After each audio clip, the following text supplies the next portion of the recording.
అమర్, అమ్ము, ఆనంద్, ఆకాష్లకి సంక్రాంతి పండక్కి కొత్త బట్టలిస్తాడు. Thank you dad అని వాళ్ళు చెప్పగానే బయట కార్ సౌండ్ వినబడుతుంది.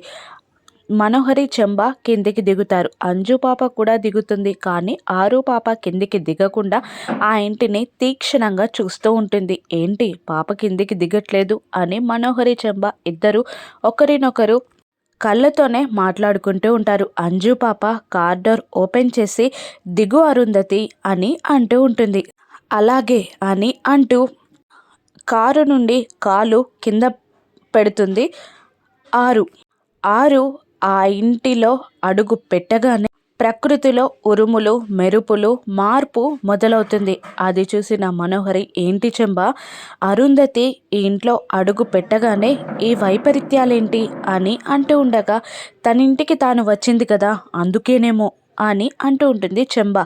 లాన్ వైపు చూసిన అరుంధతికి పాత జ్ఞాపకాలన్నీ గుర్తొస్తూ ఉంటాయి. అమర్తో, వాళ్ళ అత్తమామలతో, పిల్లలతో, ఆ బాగీతో చేసిన అల్లరి గుర్తు తెచ్చుకుని అలా చూస్తూ నిలబడిపోతుంది ఆరు.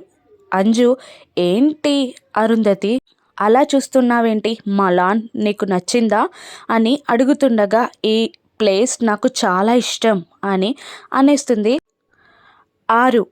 షాక్ అయినా, కన్ఫ్యూజ్ అయినా అంజు, ఏంటి నువ్వు మొదటిసారిగా వచ్చావు కదా అలా ఎందుకు అంటున్నావు అని అంటూ ఉండగా, నాకు తెలియదు, నాకు ఈ ప్లేస్ అంటే మాత్రం చాలా ఇష్టం, చాలా రోజుల నుంచి పరిచయం ఉన్నట్టు అనిపిస్తుంది అని అంటూ ఉంటుంది ఆరు. పద వెళ్దాం అని అంటూ అందరూ కలిసి ముందుకు వెళ్తూ ఉంటారు. ఆరు పాప కార్ దిగి ఇంట్లో అడుగు పెట్టగానే అమర్ మనసుకి ఏదో పులకరింత, సంతోషం, ఏదో విలువైంది తన దగ్గరికి చేరుతుందన్న దృఢమైన నమ్మకం. గుమ్మం ముందుకి వెళ్ళి ఆరు పాప ఇంట్లోకి అడుగు పెట్టకుండా ఆగిపోతుంది. ఏంటి అరుంధతి ఇంట్లోకి వెళ్ళట్లేదు, పద లోపలికి వెళ్ళు అనగానే కుడికాలు ఇంట్లో పెడుతుంది ఆరు. దాంతో అరుంధతి ఫోటోకున్న దండ పక్కకి పడిపోతుంది. ఆరు పాపై ఇంట్లోకి రావడం చూసిన అమర్ పిల్లలు సంతోషపడతారు. వచ్చి అమర్ పక్కన నిలబడుతుంది ఆరు. రాథోడ్ అరుంధతిని, ఏంటి ఆరు పాప ఇలా వచ్చావు అని అడుగుతూ ఉండగా, మనోహరి ఆంటీయే తీసుకొచ్చింది అని అంజు చెప్తూ ఉంటుంది. ఆశ్రమం వాళ్ళకి చెప్పి తీసుకొచ్చావా, చెప్పకుండా తీసుకొచ్చావా, అలా ఎందుకు తీసుకొచ్చావు అని అమర్ కోపంగా మనోహరిని అడుగుతూ ఉండగా, చెప్పలేదు డాడ్, చెప్పకుండానే తీసుకొచ్చేసింది అని అంజు అంటూ ఉంటుంది. అది అమర్, మీకు పిల్లలకి ఆ పాప అంటే ఇష్టం కదా, మీ సంతోషం కోసం తీసుకొచ్చానంతే అని అంటూ ఉంటుంది మనోహరి. అదంతా ఆలోచించలేదు అమర్ అన్న మనోహరి మాటకి సైలెంట్ అయిపోతాడు అమర్. మీ సంతోషమే తప్ప వేరే ఆలోచన ఉండదు నాకు అని మనోహరి అంటూ ఉంటుంది. అబ్బో, ఇది కూడా వేరే ట్రిక్కా ఏమైనా అని రాథోడ్ మనసులో అనుకుంటూ ఉంటాడు. అమర్తో ఇలా అంటూ ఉంటుంది అంజు, తాతయ్య ఫోన్ నెంబర్ నా దగ్గర ఉంది డాడ్, నేను ఫోన్ చేసి చెప్తాను అని అనగానే అలాగే అంటాడు అమర్. ఇక ఆరు పాప మిగతా ముగ్గురు పిల్లలతో మాట్లాడుతూ ఉండగా అంజు పక్కకి వచ్చేస్తుంది రాజుకి కాల్ చేయడానికి.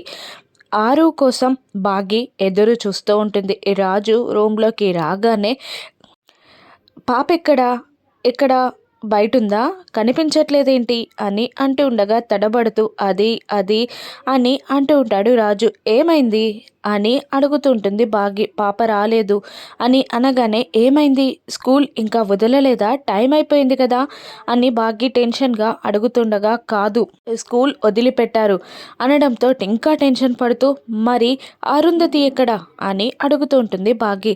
అది వాళ్ళ ఫ్రెండ్ ఇంటికి వెళ్ళింది అనగానే, ఫ్రెండా, ఏ ఫ్రెండు, ఎవరింటికి, ఆ ఫ్రెండ్ ఎవరు అని క్వశ్చన్ చేస్తూ ఉంటుంది బాగి టెన్షన్గా.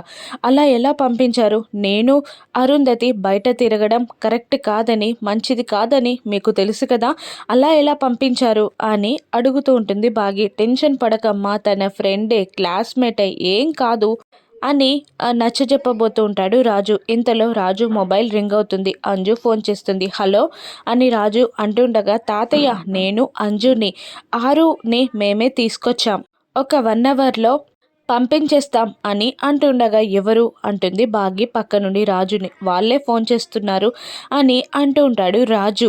పక్క నుండి ఎవరు మాట్లాడేది అని అంజు కూడా అడుగుతూ ఉండగా ఆ టీచర్ అని అబద్ధం చెప్పేస్తాడు రాజు. నేను మాట్లాడతానివ్వండి అని అంజు, నేను మాట్లాడతానివ్వండి అని భాగి ఒకరి తెలియకుండా ఒకరు అడుగుతూ ఉంటారు. నేను మాట్లాడుతున్నాను కదమ్మా అని భాగ్యకి నచ్చజెప్పి టీచర్కి నేను చెప్తానమ్మా, పర్లేదు పంపించండి గంటలోగా అని అనేస్తాడు రాజు ఇద్దరికి ఫోన్ ఇవ్వకుండా. సరే తాతయ్య అని కాల్ కట్ చేస్తుంది అంజు. ఇది లాస్ట్ టైం రాజు గారు, లేదంటే నేను పాపని తీసుకొని అరకు వెళ్ళిపోతా అని అనగానే కాస్త టెన్షన్ పడుతూ అవునమ్మా సరే అంతే అని అంటూ రాజు కూడా వెళ్ళిపోతాడు. అంజు అమర్ దగ్గరికి వచ్చి చెప్పేశాను నాన్న అని చెప్తుంది. అరుంధతి వాళ్ళ ముగ్గురితో మాట్లాడుతూ ఉంటుంది. నిన్ను చూస్తుంటే మా చెల్లెల్ని చూసినట్టే ఉంది అని అంటూ ఉంటారు పిల్లలు. ఇక ఇల్లంతా తీక్షణంగా చూస్తున్న ఆరుని మీకు మా ఇల్లు చూపిస్తాను రండి అని అంటూ ఉంటారు పిల్లలు అరుంధతితో. నాకు తెలుసు అని అనేస్తుంది. దాంతో అందరూ షాక్ అవుతారు. నువ్వు ఫస్ట్ టైం కదా రావడం, మా ఇంటి గురించి నీకెలా తెలుసు అని అంటుండగా మనోహరి టెన్షన్ పడుతూ ఉండగా ఆరు అంజు అక్క చెప్పింది అనడంతో అవును మన ఇంటి గురించి నేనే చెప్పాను అరుంధతికి అని అంజు అనేస్తుంది. అవునా అంటూ నచ్చిందా ఇల్లు అని అడుగుతారు పిల్లలు. నాకు చాలా ఇష్టం ఈ ప్లేస్ అని ఆరు చెప్పగానే అమర్ షాకింగ్గా చూస్తూ ఉంటాడు. కాస్త సంతోషపడుతూ ఉంటాడు అమర్. కొత్త బట్టలు రమ్మని రాథోడ్కి అమర్ చెప్పగానే అమర్ ఆ పాపకి కొత్త బట్టలు అందిస్తాడు. పండక్కి కొత్త డ్రెస్ తీసుకో అమ్మా అని అనగానే తీసుకుంటుంది ఆరు. మరి మా అమ్మకి అని ఆరు అడగగానే అందరూ షాక్ అవుతారు. అమ్మెవరు అని అమర్ కన్ఫ్యూజ్డ్గా అడుగుతుండగా వాళ్ళ టీచర్ డాడ్ అని అంజు చెప్తూ ఉంటుంది. ఓహో మీ టీచర్ గారిగా, ఇంతకుముందు సార్ ఇచ్చేశారు, ఆశ్రమానికి వెళ్ళారు, అక్కడ ఇచ్చేశారు అని రాతో చెప్పగానే మనోహరి ఉలిక్కి పడుతుంది. ఏంటి నువ్వు ఆశ్రమానికి వెళ్ళావా? మరి ఆ అమ్మాయికి శారీ ఇచ్చావా? నువ్వు ఆశ్రమానికి ఎందుకు వెళ్ళావు? ఆవిడని చూసావా అని క్వశ్చన్స్ మీద క్వశ్చన్స్ వేస్తూ ఉంటుంది మను. ఎందుకు అలా అడుగుతున్నావు మనోహరి అని గట్టిగా అడిగేస్తాడు అమర్. ఏం లేదు ఊరికేనే అని అంటుంటుంది మను.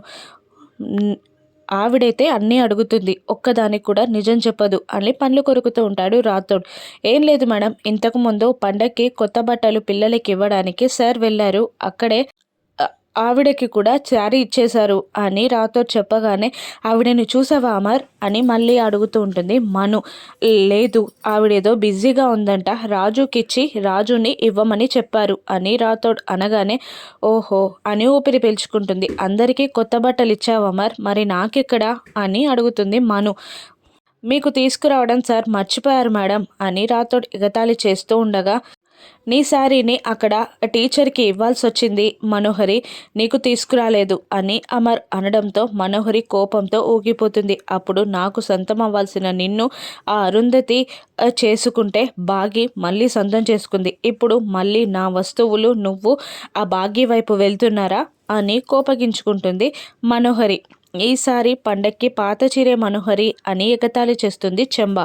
ఈసారి పాత బట్టలతో అడ్జస్ట్ అవ్వండి మేడం అని అంటూ ఉంటాడు రాథోడ్. పిల్లలు అరుంధతి ఫోటో ముందుకు వెళ్ళి నిలబడుతుంది ఆరు పాప. తీక్షణంగా చూస్తూ ఉండగా తనెవరో నీకు తెలుసా అని వచ్చి అడుగుతాడు అమర్.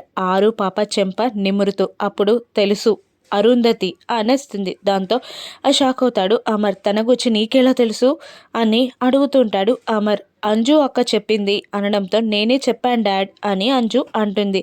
ఓహో అని రిలాక్స్ అయి పిల్లలతో పాపకి ఇల్లంతా చూపించి మీ రూమ్కి తీసుకెళ్ళండి, మనోహరి చెంబ పాపకి స్నాక్స్ చేసి పెట్టండి అని అమర్ అంటాడు. సరే అంటూ వాళ్ళు వెళ్ళిపోతారు. ఇక మనోహరి అమ్ముకు కలిగించే ప్రమాదం ఏంటి, ఆరు పాప కాపాడుతుందా? రాను ఎపిసోడ్స్లో చూద్దాం. Thank you for watching.